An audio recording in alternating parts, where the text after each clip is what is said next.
کسی کو به حکم ادب ننگرد، سرانجام تیمار و حسرت برد. ابوالقاسم فردوسی. بندگی از خودشناسی شد تمام، نیست مردی بی ادب صاحب مقام. فریدالدین عطار.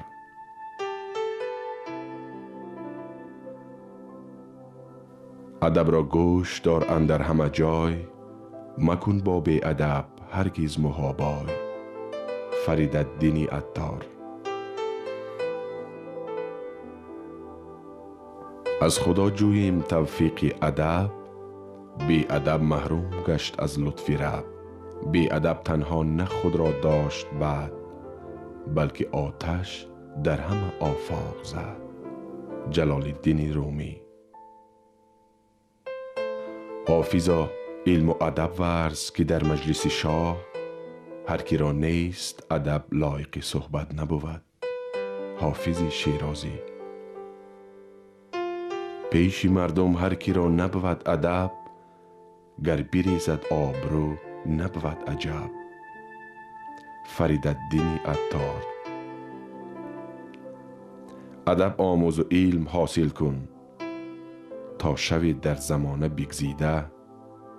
کی تو را هیچ منفیت نبود، نسبت استخوان پوسیده. صایب تبریزی. نوجوانی را چو بینم بی ادب، روز من تاریک می گردد چو شب. محمد اقبال. تو ادب نفس بداندیش کن، بی ادبان را به ادب خویش کن.